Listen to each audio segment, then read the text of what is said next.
किसी भी चीज को हम उस शिद्दत से नहीं सुनना चाहते जितना कहानी को सुनना पसंद करते हैं। कहानी छोटी हो या बड़ी, जब हम उन किरदारों में डूबना जाए तो कहानी अधूरी सी मालूम पड़ती है। नमस्कार दोस्तों, आज की कहानी मुंशी प्रेमचंद जी द्वारा लिखित कहानी है। कहानी का नाम है पिसनहारी का कुआं। आओ शुरू करते हैं कहानी। गोमती ने मृत्यु शैया पर पड़े हुए चौधरी विनायक सिंह से कहा, चौधरी, मेरे जीवन की यही लालसा थी। चौधरी ने गंभीर होकर कहा, इसकी कुछ चिंता न करो काकी, तुम्हारी लालसा भगवान पूरी करेंगे। मैं आज ही से मजदूरों को बुलाकर काम पे लगाई देता हूँ। देव ने चाहा तो तुम अपने कुएं का पानी पियोगे। तुमने तो गिना होगा, कितने रुपए हैं? गोमती ने एक क्षण आंखें बंद करके बिखरी हुई स्मृति को एकत्र करके कहा, भैया, मैं क्या जानूं कितने रुपए हैं। जो कुछ है वह इसी हांडी में है। इतना करना कि इतने में ही काम चल जावे, किसके सामने हाथ फैलाना देना फिरना पड़े। चौधरी ने बंद हांडी को उठाकर हाथ से तोलते हुए कहा, ऐसा तो करेंगे ही काकी, कौन देने वाला है। एक चुटकी भीख तो किसी के घर से निकलती नहीं, कुआं बनवाने को कौन देगा।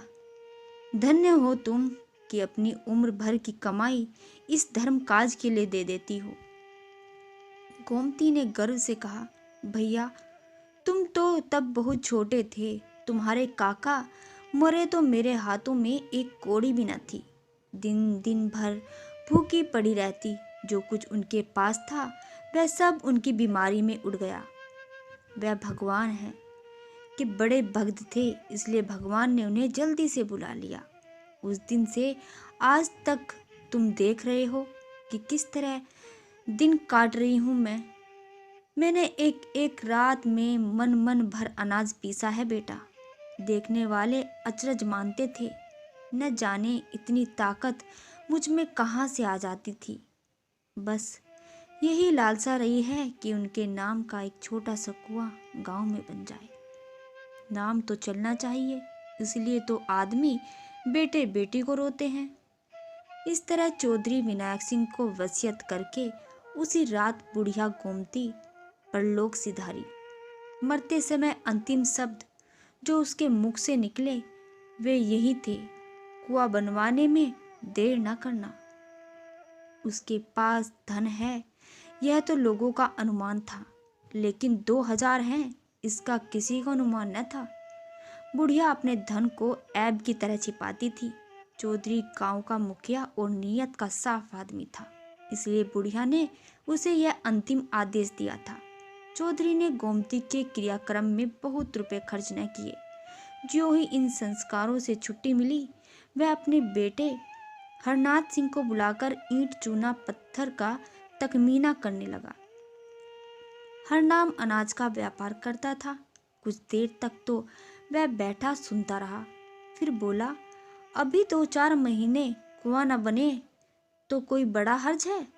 चौधरी ने करके कहा, हर्ज तो कुछ नहीं, लेकिन देर करने का काम ही क्या। रुपए उसने दे ही दिए, हमें तो सैद में यश मिलेगा।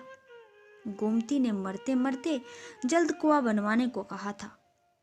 हरनाथ, हाँ कहा तो था, लेकिन आज बाजार अच्छा है। 2-3 हजार का अनाज भर लिया जाए तो आगन पूछ तक सवाया हो जाएगा। मैं आपको कुछ सूद दे दूंगा। चौधरी का मन शंका और भय से दुविधा में था। 2000 के कहीं 2500 हो गए तो क्या कहना। जगमोहन में कुछ बैल बूटे बनवा दूंगा, लेकिन भय था कि कहीं घाटा हो जाए तो। इस शंका को वह छिपा न सके, बोले, जो कहीं घाटा हो गया तो। हरनाथ ने तड़प कर कहा, घाटा क्या हो जाएगा, कोई बात है। मान लो घाटा हो गया तो। हरनाथ ने उत्तेजित होकर कहा, यह कहो कि तुम रुपए देना नहीं चाहते, बड़े धर्मात्मा बनते हो। अन्य वृद्धजनों की भांति चौधरी भी बेटे से दबते थे। कातर स्वर में बोले, मैं यह कब कहता हूँ कि रुपए नहीं दूंगा, लेकिन पराया धन है, सोच समझकर ही तो तुम्हारे हाथ में दूंगा। वनिज व्यापार का हाल कौन जानता है, कहीं भाव गिर जाए तो अनाज में घुन ही लग जाएगा, कोई मुद्दई घर में आग ही लग जाए तब। सब बातें सोच लो अच्छी तरह। हरनाथ ने व्यंग से कहा, इस तरह सोचना तो यहाँ क्यों नहीं सोचते कि कोई चोरी उठा ले जाए या बनी बनाई दीवार बैठ जाए, यह बातें भी तो हो सकती है। चौधरी के पास अब कोई दलील न थी। कमजोर सिपाही ने ताल तो ठोकी, अखाड़े में उतर पड़ा, पर तलवार की चमक देखते ही हाथ पांव फूल गए। बगले झांककर चौधरी ने कहा, तो कितने लोगे? हरनाथ कुशल योद्धा की भांति शत्रु को पीछे हटाता देखकर बफर कर बोला, सब के सब दीजिए, 150 रुपए लेकर क्या खिलवाड़ करूंगा। चौधरी राजी हो गए। कुमती को उन्हें रुपए देते किसी ने न देखा था, लोक निंदा की संभावना भी न थी। हरनाथ ने अनाज भरा, अनाजों के बोरों का ढेर लगा। आराम की मीठी नींद सोने वाले चौधरी अब सारी रात बोरों की रखवाली करते थे। मजाल न थी कि कोई चूहा भी बोरों में घुस जाए। चौधरी इस तरह झपटते थे कि बिल्ली भी हार मान लेती। इस तरह 6 महीने बीत गए। पोस के अनाज बिका, पूरे 500 रुपए का लाभ हुआ। हरनाथ ने कहा, इसमें 50 रुपए आप ले लें। चौधरी ने झल्लाकर कहा, 50 रुपए क्या खैरात में लूंगा? किसी महाजन से इतने रुपए ले लिए होते तो कम से कम 100 रुपए सूद के होते। मुझे तुम 2-4 रुपए कम दे दो। और क्या करोगे? हरनाथ ने ज्यादा बत बढ़ाव न किया, 150 रुपए चौधरी को दे दिए। चौधरी की आत्मा इतनी प्रसन्न कभी न हुई थी। रात को वह अपनी कोठरी में सोने गया तो उसे ऐसा प्रतीत हुआ कि बुढ़िया गोमती खड़ी मुस्कुरा रही है। चौधरी का कलेजा धक धक करने लगा। वह नींद में न था, कोई नशा न खाया था। गोमती सामने खड़ी मुस्कुरा रही थी। हाँ, उस मुरझाए हुए मुख पर एक विचित्र स्फूर्ति थी। कई साल बीत गए थे। चौधरी बराबर इसी फिक्र में रहते थे कि हरनाथ से रुपए निकाल लूं, लेकिन हरनाथ हमेशा ही हीले हवाले करता रहता था। वह साल में थोड़ा सा ब्याज दे देता, पर मूल के लिए 1000 बातें बनाता। कभी लेने का रोना था, कभी चुकाने का। हाँ, कारोबार बढ़ता जाता था।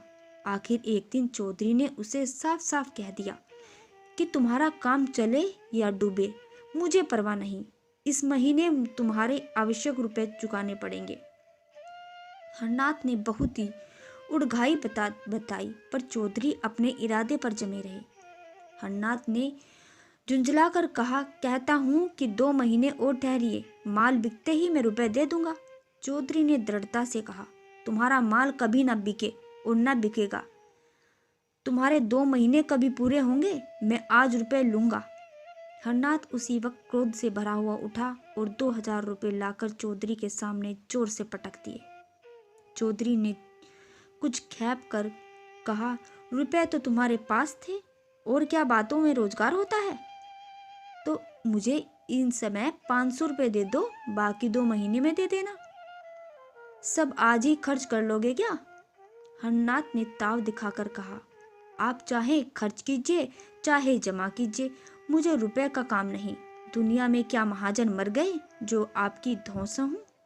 चौधरी ने रुपए उठाकर एक ताक पर रख दिए। कुएं की दाग बेल डालने का सारा उत्साह ठंडा पड़ गया। हरनाथ ने रुपए लौटा तो दिए, पर मन में कुछ और मंसूबा बांध रखा था। आधी रात को जब घर में सन्नाटा छा गया तो हरनाथ चौधरी की कोठरी की चूल खिसकाकर अंदर घुसा। चौधरी बेखबर सोए थे। हरनाथ ने चाहा कि दोनों थैलियां उठाकर बाहर निकालाऊं, लेकिन जो ही हाथ बढ़ाया उसे अपने सामने गोमती खड़ी दिखाई दी। वह दोनों थैलियों को दोनों हाथों में पकड़े हुए थी।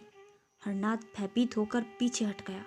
फिर वह सोचकर शायद मुझे धोखा हो रहा होगा, उसने फिर हाथ बढ़ाया, पर अब के वह मूर्ति इतनी भयंकर हो गई थी कि हरनाथ एक क्षण भी वहां खड़ा न रह सका और भागा, पर बरामदे में ही अचेत होकर गिर पड़ा। हरनाथ ने चारों तरफ से अपने रुपए वसूल करके व्यापारियों को देने के लिए जमा कर रखे थे। चौधरी ने आंखें दिखाई तो वही रुपए लाकर पटक दिए। दिल में उसी वक्त सोच लिया था कि रात को रुपए उड़ा ले जाऊंगा, झूठ मूठ चोर का गुल मचा दूंगा तो मेरे और संदेह भी न जाएगा। पर जब यह पेशबंदी ठीक न उतरी तो उस समय पर व्यापारियों के तगादे होने लगे। वादों पर लोगों को कहाँ तक टालता, जितने बहाने हो सकते थे सब किए। आखिर वह नौबत आ ही गई कि लोग नालिश करने की धमकियां देने लगे। एक ने तो 300 रुपए की नालिश कर भी दी। बेचारे चौधरी बड़ी मुश्किल में फंसे। दुकान पर हरनाथ बैठता था, चौधरी का उससे कोई वास्ता ही न था। पर उसकी जो साख थी वह चौधरी के कारण लोग चौधरी की खरा और लेने देने का साफ आदमी समझते थे। अब भी यकापी कोई उनकी तकाजा न करता था, पर वह सबसे मुंह छुपाते फिरते। उन्होंने यह निश्चय कर लिया था कि कुएं के पैसे न छूऊंगा, चाहे कुछ भी आन पड़े। रात को एक व्यापारी के मुसलमान चपरासी ने चौधरी के द्वार पर आकर हजारों गालियां सुनाई। चौधरी को बार बार क्रोध आता था कि चल कर मुझे उखाड़ लूं, पर मन को समझाया हमसे मतलब ही क्या, बेटे का कर्ज चुकाना बाप का धर्म नहीं है। जब भोजन करने गए तो पत्नी ने कहा, यह सब क्या उपद्रव मचा रखा है। चौधरी ने कठोर स्वर में कहा, मैंने मचा रखा है? और किसने मचा रखा है? बच्चा कसम खाते हैं कि मेरे पास केवल थोड़ा सा माल है, रुपए तो सब तुमने मांग लिए। चौधरी, मांग न लेता तो क्या करता? हलवाई की दुकान पर दादा का फतेहा पढ़ना मुझे पसंद नहीं। स्त्री, यह नाक कटाई अच्छी लगती है? चौधरी, तो मेरा क्या बस भाई, कभी कुआं बनेगा ही नहीं, 5 साल हो गए। स्त्री, इस वक्त उसने कुछ नहीं खाया, पहली जून भी मुंह झूठा करके उठ गया। चौधरी, तुमने समझाकर खिलाया नहीं, दाना पानी छोड़ देने से तो रुपए नहीं मिलेंगे। स्त्री, तुम क्यों नहीं समझा सकते? चौधरी, मुझे तो इस वक्त बैरी समझ रहा होगा। स्त्री, मैं रुपए लेकर बच्चे को दे आती हूँ, हाथ में जब रुपए आ जाएंगे तो कुआं बनवा देना। चौधरी, नहीं नहीं, ऐसा गजब न करना, मैं इतना बड़ा विश्वासघाती नहीं करूंगा, चाहे घर मिट्टी ही बन जाए। लेकिन स्त्री ने इन बातों को ध्यान न दिया। वह लपक कर भीतर गई और थैलिया पर हाथ डालना चाहती थी कि एक चीख मारकर हट गई। उसकी सारी देह सितार के तार की भांति कांपने लगी। चौधरी ने घबराकर पूछा, क्या हुआ? क्या हुआ? तुम्हें चक्कर क्यों आ गए? स्त्री ने ताक की ओर भयंकर तुर नेत्रों से देखकर कहा, चुड़ैल वहां खड़ी है। चौधरी ने ताक की ओर देखकर कहा, कौन चुड़ैल? मुझे तो कोई नहीं दिखती।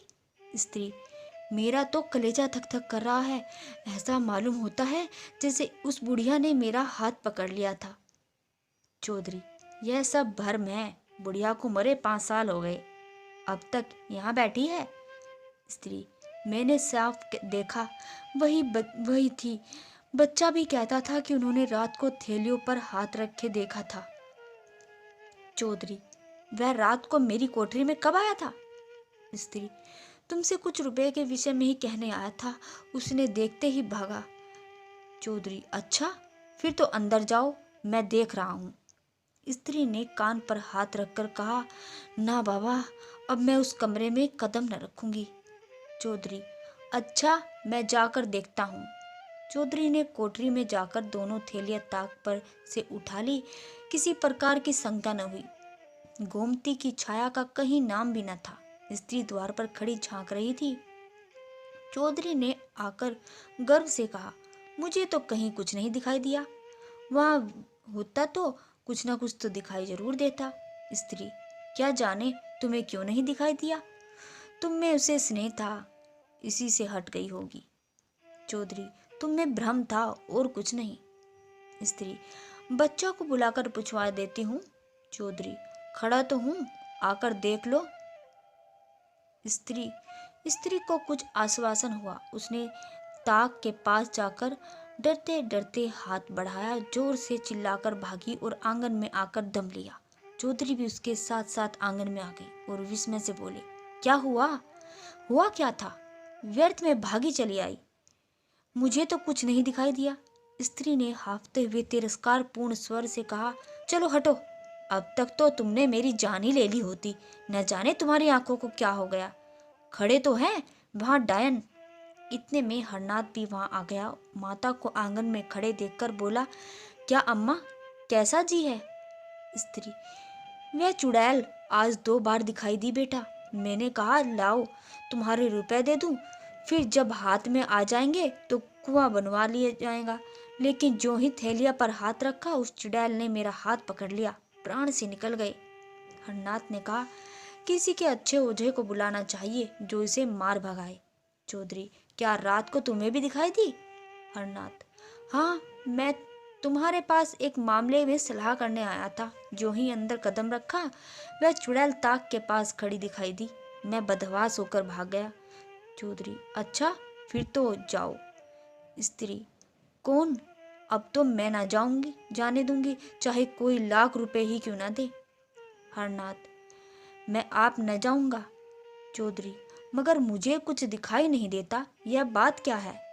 हरनाथ, क्या जाने, आपसे डरती होगी। आज किसी ओझा को बुलाना चाहिए। चौधरी, कुछ समझ में नहीं आता, क्या मजरा है? क्या हुआ? बेजू पांडे की डिग्री का। हरनाथ इन दिनों चौधरी से इतना जलता था कि अपनी दुकान के विषय की कोई बात उनसे ना कहता था। आंगन की तरफ ताकता हुआ मानो हाव से बोला, जो होना होगा वह होगा। मेरी जान के सिवा कोई और क्या लेगा? जो खा गया वह तो उगल नहीं सकता। चौधरी, कहीं उसने डिग्री जारी कर दी तो? हरनाथ, तो क्या, दुकान के 400-500 का माल है, वह नीलाम हो जाएगा। चौधरी, कारोबार तो सब चौपट हो जाएगा। हरनाथ, अब कारोबार के नाम को कहाँ तक रोकूं?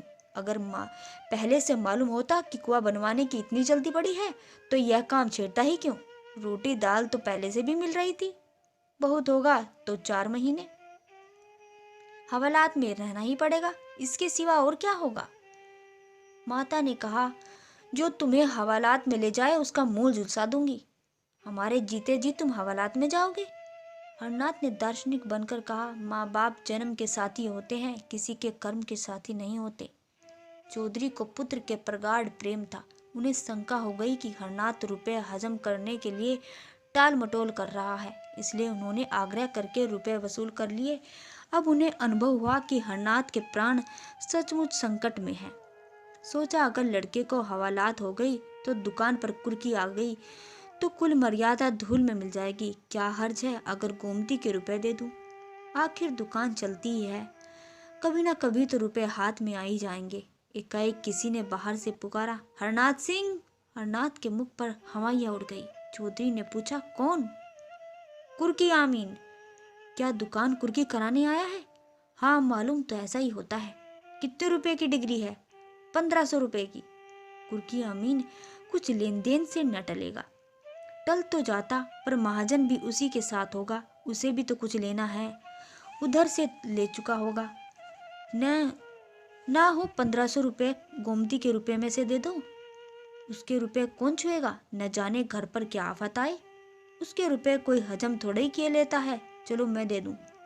चौधरी को उस समय भय हुआ, कहीं मुझे भी वह न दिखाई दे, लेकिन उसकी शंका निर्मूल थी। उन्होंने एक थैली में 550 रुपये निकाले और दूसरी थैली में रखकर हरनाथ को दे दिए। संध्या तक इन 5000 रुपये में 1 रुपया भी न बचा। 12 साल गुजर गए। न चौधरी अब इस संसार में है, न हरनाथ। चौधरी जब तक जिए उन्हें कुएं की चिंता बनी रही। यहाँ तक कि मरते दम भी उनकी जबान पर कुएं की रट लगी हुई थी। लेकिन दुकान में सैकड़ों रुपए का तोड़ा रहा। चौधरी के मरते ही सारा कारोबार चौपट हो गया। हरनाथ ने आने रुपए लाभ से संतुष्ट न होकर दूने तिगने लाभ पर हाथ मारा, जुआ खेलना शुरू किया। साल भी न गुजरने पाया कि दुकान बंद हो गई। गहने पाती, बर्तने भांडे सब मिट्टी में मिल गए। चौधरी की मृत्यु के ठीक साल भर बाद ही हरनाथ ने भी इस हानि लाभ के संसार में बयान किया। माता के जीवन का अब कोई सहारा न रहा। बीमारी पड़ी पर दवा दर्पण कौन करे। 3-4 महीने तक नाना प्रकार के कष्ट झेलकर वह भी चल बसी। अब केवल बहू थी और वह भी गर्भिणी। उस बेचारी के लिए अब कोई आधार न था। इस दशा में मजूरी भी न कर सकती थी। पड़ोसियों के कपड़े सी सी कर उसने भांति भांति से 5-6 महीने काटे। 13 लड़का होगा, सारे बालक के से लक्षण हैं। यही एक जीवन का आधार था। जब कन्या हुई तो यह आधार भी जा चुका था। माता ने अपना हृदय इतना कठोर कर लिया कि नवजात शिशु को छाती पर भी न लाती। पड़ोसियों के बहुत समझाने बुझाने पर छाती से लगाया, पर उसकी छाती में दूध की एक भी बूंद न थी। उस समय अभागिन माता के हृदय में करुणा, वात्सल्य और मोह का एक भूकंप सा आ गया। अगर किसी के उपाय से उसके स्तन की अंतिम बूंद दूध बन जाती तो वह अपने को धन्य मानती। बालिका का वह भूली दीन याचना में स्तर्ण छवि देखकर उसका मात्र हृदय मानो सहस्त्र नेत्रों से रुदन करने लगता था। उसके हृदय की सारी शुभेच्छाएं, सारा आशीर्वाद, सारी विभूतियां, सारा अनुराग मानो उसकी आंखों से निकलकर उस बालिका की भांति रंजित कर देता था, जैसे इंदु का शीतल प्रकाश पुष्प को रंजित कर देता था। पर उस बालिका के भाग्य में मात्र प्रेम के सुख न बंधे थे। माता ने कुछ अपना रक्त, कुछ ऊपर का दूध पिलाकर उसे जलाया, पर उसकी दशा दिनों दिन जीर्ण होती जाती थी। एक दिन लोगों ने जाकर देखा तो वह भूमि पर पड़ी थी और बालिका उसकी छाती से चिपटी अपने स्तनों को चूस रही थी। शोक को दरिद्रता से आहत शरीर में रक्त कहाँ जिससे दूध बनता। वही बालिका पड़ोस की दया भिक्षा से पल पल कर एक दिन घास खोदती हुई स्थान पर जा पहुंची, जहाँ बुढ़िया गोमती का घर था। छप्पर कब के पंचभूतों से मिल चुका था। केवल जहां तहां दीवारों के चिन्ह बाकी थे। कहीं कहीं आधी आधी दीवार खड़ी थी। बालिका ने न जाने क्या सोचा, खुरपी से गड्ढा खोदना शुरू कर दिया। दोपहर से सांझ तक वह गड्ढा खोदती रही। न खाने की सुत्ती, न पीने की, न कोई शंका थी, न भय, न अंधेरा। अंधेरा हो गया, पर वह ज्यों की त्यों बैठी गड्ढा खोद रही थी। उस समय किसान लोग भूल कर भी उधर से ना निकलते थे, पर बालिका निसंशय बैठी भूमि से मिट्टी निकाल रही थी। जब अंधेरा हो गया तो वह चली गई। दूसरे दिन वह बड़े सवेरे उठी और इतना घास खोदती जितने वह कभी दिन भर में ना खोदती थी। दोपहर के बाद वह अपनी खांची और खुरपी लिए फिर उसी स्थान पर पहुंची, पर वह आज अकेली न थी। उसके साथ 2 बालक और भी थे। दोनों वहां सांझ तक कुआ कुआ खोदते रहे। बालिका गड्ढे के अंदर खोदती थी और दोनों बालक मिट्टी निकाल निकाल कर फेंकते थे। तीसरे दिन 2 लड़के और भी उस खेल में मिल गए। शाम तक खेल होता रहा। आज गड्ढा 2 हाथ गहरा हो गया। गांव के बालक बालिका के इस विलक्षण खेल के अनुभूतपूर्ण उत्साह भर दिया। चौथे दिन और भी कई बालक आ मिले। सलाह हुई कौन अंदर जाए, कौन मिट्टी उठाए, कौन झोआ खींचे। गड्ढा अब 4 हाथ गहरा हो गया, पर अभी तक बालिका के सिवा किसी को उसकी खबर न थी। एक दिन रात को एक किसान अपनी खोई हुई भैंस ढूंढता हुआ खंडहर में जा निकला। अंदर मिट्टी का ऊंचा ढेर, एक बड़ा सा गड्ढा और एक टिमटिमाता हुआ दीपक देखा तो वह डर भागा। औरों ने भी आकर देखा, कई आदमी थे, कोई शंका न थी। समीप जाकर देखा तो बालिका बैठी थी। एक आदमी ने पूछा, अरे क्या तूने यहाँ गड्ढा खोदा है? बालिका ने कहा, हाँ, गड्ढा खोदकर क्या करेगी? यहाँ कुआं बनाऊंगी। कुआं कैसे बनेगा? जैसे इतना खोदा है वैसे ही इतना और खोद लूंगी। गांव के सब लड़के खेलने आते हैं। मालूम होता है तू अपनी जान देगी और अपने 7 लड़कों को भी मारेगी। खबरदार जो कल से गड्ढा खोदा। दूसरे दिन लड़के न आए। बालिका भी दिन भर मजूरी करती रही, लेकिन संध्या समय वहां फिर दीपक जला और फिर वह खुरपी हाथ में लिए वहां बैठी दिखाई दी। गांव वालों ने उसे मारपीट कोठरी में बंद कर दिया, पर वह अवकाश पाते ही वहां जा पहुंचती। गांव के लोग प्राय श्रद्धालु होते हुए बालिका के इस अलौकिक अनुराग ने आखिर उनमें भी अनुराग उत्पन्न कर ही दिया। कुआं खोदने लगा उधर कुआं खुद रहा था, उधर बालिका मिट्टी से ईंटें बनाती और उस खेल में सारे गांव के लड़के शरीक हो गए। उजाली रातों में जब सब लोगों से जाते तब भी वह ईंट थापती दिखाई देती। न जाने इतनी लगन उसके कहाँ से आ गई थी। 7 वर्ष की उम्र में कोई उम्र होती है, लेकिन 7 वर्ष की वह लड़की बुद्धि और बातचीत में अपनी तिगनी उम्र वालों के कान काटती थी। आखिर एक दिन वह भी आया कि कुआं बंधा हुआ और उसकी पक्की जगत तैयार हो गई। उस दिन बालिका उसी जगत पर सोई। आज उसके हर्ष की सीमा न थी। गाती थी, चहकती थी। प्रातःकाल उस जगत पर केवल उसकी लाश मिली। उस दिन से लोगों ने कहना शुरू कर दिया, यह वही बुढ़िया गोमती थी। उस कुएं का नाम पिसनहारी का कुआं पड़ा। आज की कहानी आपको कैसी लगी? अगर कहानी अच्छी लगी हो तो इसे लाइक करें, सब्सक्राइब करें और शेयर करें। और ऐसी अनेकों कहानियां सुनने के लिए हमारे चैनल पीसफुल कहानियों को भी सब्सक्राइब करें। धन्यवाद। भगवान करे आपका दिन शुभ हो।